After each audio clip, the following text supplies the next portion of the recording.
Hola viajeros, nos volvemos a ir de ruta. Hoy hemos venido hasta Alcoy para hacer la ruta del Barranc del Cinc.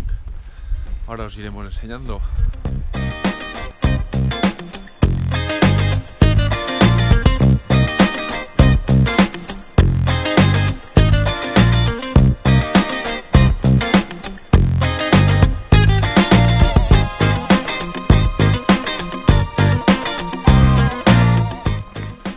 Acabamos de entrar en el Barranc del Cinc.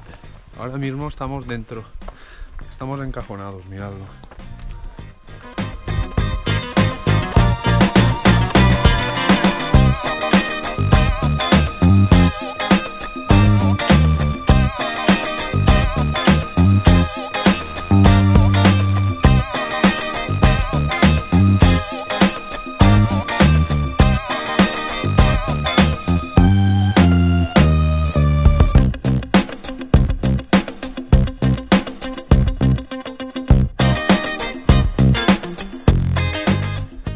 Acabamos de llegar al Alt de les Pedreres, estamos a un poquito más de 1000 metros y con unas vistas extraordinarias.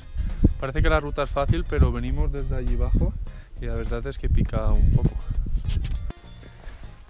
En esta ruta podréis ver muchos buitres, ya que el Barranc del Cinc está lleno de buitreras y también aquí se encuentra el centro de conservación del Projecte Canyet, que intenta recuperar la especie y es visitable.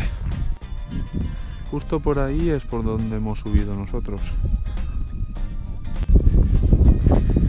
Ya estamos bajando hacia la cruz y se acerca el final de la ruta.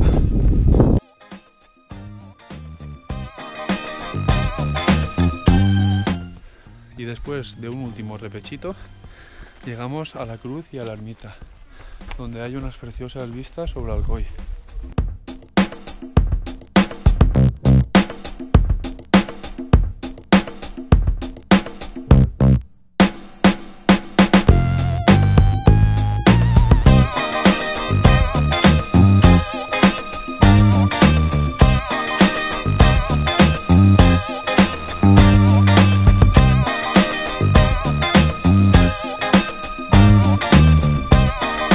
Estamos de vuelta desde nuestro punto de partida en el Preventori.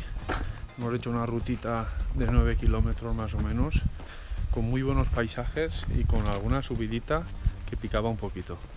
Dentro de poco tendréis en el blog el post con todos los detalles de dónde aparcar, el track de la ruta y todo. Hasta la próxima.